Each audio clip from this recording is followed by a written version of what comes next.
আজকে আমি আবারও কাজে বেরিয়ে পড়লাম। ইন্ট্রোটা তো দিতেই ভুলে গেলাম। Hello everyone, welcome to my page মুয়ারানা মেকওভার। আজকেও আমার ব্রাইডালের একটা ওয়ার্ক। আজকে কোনো রকম টোটো পাচ্ছি না, জানি না যেতে পারবো কিনা ঠিক সময় মতন স্টেশন। আর এই দেখো আমার বাড়ির কাছেই কিন্তু স্কন মন্দির, তোমরা অনেকেই আসো এখানে ঘুরতে, তো আমার বাড়ির কাছেই কিন্তু একদম স্কন মন্দির।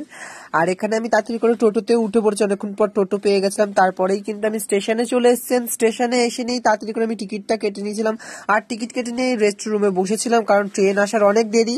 আর বোরিং হতে হতেই তারপরেই কিন্তু ট্রেনটা চলে এসেছিল 1 ঘন্টা পর। তারপরেই আমি তাড়াতাড়ি করে ট্রেনে উঠে পড়বো। আর আমি খুব পাঞ্চুয়াল, ওই জন্য একটু তাড়াতাড়ি আমি সব জায়গায় একটু পৌঁছে যাই। তারপরেই দেখো এখানে আমি তাড়াতাড়ি করে ট্রেনটায় উঠে পড়েছি, অ্যান্ড উঠেই একটা বসার জায়গা পেয়ে গেছি। আর আজকে আমি খুব মজা করে বসেই একদম গেছি, ট্রেনটাও ফাঁকা ছিল। তো এখানে দেখো লাস্টে অনেকটা যখন গেলাম, আমার লোকেশন ছিল আজকে ব্যারাকপুর, তো আমি এখানে যখন ব্যারাকপুরে নামলাম অনেকটাই ভিড় হয়ে গেছিল। তারপরেই কিন্তু আমি তাড়াতাড়ি করে একদম ওভারব্রিজটা উঠে নিচ্ছে। আর এখানে এই ওভারব্রিজটা কিন্তু খুব একটা মানে খাড়া সিঁড়ি যেটাকে বলে, সেই রকম, উঠতে খুব ভয় করে। তো তারপরেই আমি চলে আসলাম অটো স্ট্যান্ডার, অ্যান্ড অটোটা ধরে নিয়েই আমি চলে যাচ্ছি একদম ক্লায়েন্টের বাড়ি। আর এখানে কিন্তু আমি একবার অটো চেঞ্জ করে টোটোটা এবার ধরেছি, কারণ ক্লায়েন্টের বাড়িটা অনেকটাই ভেতরে, তো তাই জন্যই কিন্তু এখানে আমি তাড়াতাড়ি করে টোটোটা ধরেই চলে যাচ্ছি। আর অনেকটাই দূর ছিল ক্লায়েন্টের বাড়ি ব্যারাকপুর থেকে। তারপরে আমাকে 1 ঘন্টা 3টের সময় আসতে বলেছে, আমি দুটো 11টার মধ্যে আমি পৌঁছে গেছি। লজ্জা লাগছে, তা আবার একা একা যাচ্ছি, তা কি বলবো। এটা প্রিয়াঙ্কার বাড়ি তো। এই দেখো প্রিয়াঙ্কার গেট সাজানো হালকা করে দেখালাম। আর আমার কিন্তু খুব লজ্জা লাগছিল, যেহেতু একা একা গেছিলাম। এটা প্রিয়াঙ্কার বাড়ি তো। প্রায় 1 ঘন্টা আগে চলে এসেছি ক্লায়েন্টের বাড়ি। আমার খুবই লজ্জা লাগছে, বাট তাড়াতাড়ি আসাটাও ভালো। 5-6 বছর পরে কিন্তু কেমন লাগছে আজকে। আমি একদমই একটু খেয়ে নাও না। না আমি খেয়ে এসেছি বাড়িতে। কত দূর থেকে জার্নি করে একটু খেয়ে নাও। না আমি খাবো না, আমি খাবো না। এ বাবা না, ও দিদি আসো তারপরে ঠিক আছে। তাহলে একটু জল, হ্যাঁ জল দাও, তাও ঠিক আছে। আর এই ক্লায়েন্টের বাড়ির সবার ব্যবহার এত ভালো, কি বলবো, খুব ভালো লাগে এরকম ক্লায়েন্টগুলোর সাথেও কাজ করতে। তো এখানে আমি কিন্তু অনেকটাই তাড়াতাড়ি চলে গেছিলাম, আমি বোর হয়ে যাচ্ছিলাম। তো অনেকক্ষণ পর কিন্তু সুনন্দা দিও চলে গেছিল, আর ক্লায়েন্ট দেরি করছিল বললে কিন্তু আমরা আবার ক্লায়েন্টকে ডাকতে গেছিলাম। তো পুরো ভিডিওটা দেখো। ক্লায়েন্টকে এখন থ্রেড দিতে যাওয়া হবে, আমরা চলে যাবো। আর এখানেই সুনন্দা দিয়ে এখানে মেকআপটা করা শুরু করে দিয়েছিল। আর আমার কাজ যেগুলো ছিল সেগুলো কিন্তু অবশ্যই আমি করেছি, শাড়ি ড্রাপিং করেছি, আমার হেয়ার স্টাইলের কাজ ছিল আমিও একটু করে দিয়েছি, সুনন্দা দিও একটু করেছে, অ্যান্ড কলকার কাজটা পুরোপুরি আমার। আর এখানে কিন্তু সুনন্দা দি একটু আমাকে ভিডিও করে দিয়েছিল, থ্যাংক ইউ সুনন্দা দি ভিডিও করে দেওয়ার জন্য।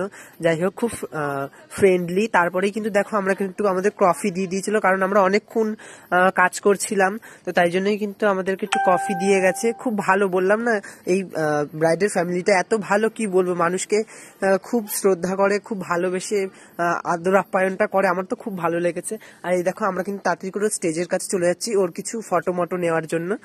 তো তারপরেই কিন্তু এখানে সুন্দর করে দিদি ফটো নিয়ে নিচ্ছে, আর আমি একটু ব্লগের জন্য ভিডিও নিয়ে নিলাম। অ্যান্ড এটাই হচ্ছে আমাদের কাজ। আর ব্রাইডকে কেমন লাগছে অবশ্যই সবাই জানাবে। আমাদের সাজানো হয়ে গেছে, স্টেজের এখানে চলে এসেছি।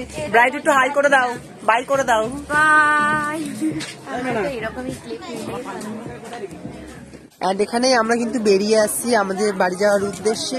তো এখানে দেখো গেটটা সাজানোটা তখন এখনই দেখাতে পেরেছিলাম, এবার দেখাচ্ছি কি সুন্দর করে গেটটা সাজিয়েছে, গাছ কৌটো বড় বড়, খুব ভালো লাগছিল।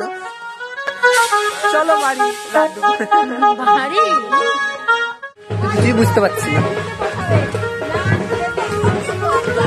বাবা সবাই। অ্যান্ড তারপরে আমরা কিন্তু বেরিয়ে পড়েছি, আর ওরা কিন্তু আমাদেরকে একটা গাড়ি ঠিক করে দিয়েছিল, কারণ ওই রাস্তাটাই গাড়ি চলে না তেমন একটা। তারপরেই কিন্তু এখানে আমি তাড়াতাড়ি করে অটোটা ধরে নিয়েছি, আর এখানে আমি ব্যারাকপুর স্টেশনেও চলে যাচ্ছি অটো করে।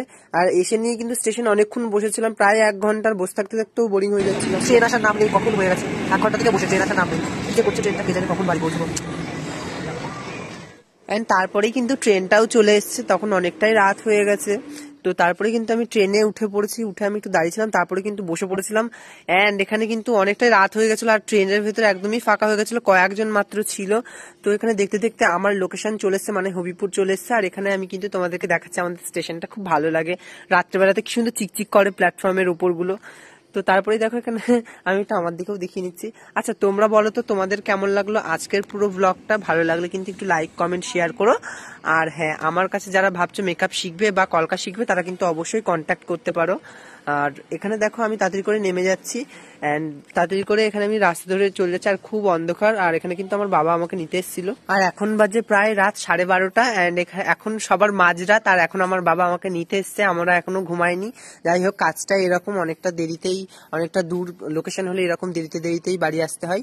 তো যাই হোক, আমার বাবা আমাকে নিতে গেছিল। আর এই দেখো রাস্তাটা দেখাচ্ছি, এখন সবারই মাঝরাত, আর আমরা এখন সবাই যাচ্ছি, ঘুমাবো 3টের সময়। মন্দির বন্ধ হয়ে গেছে আমাদের। আমার ব্লগটা যদি ভালো লাগে অবশ্যই লাইক এন্ড কমেন্ট শেয়ার করো, and thank you for watching, tata.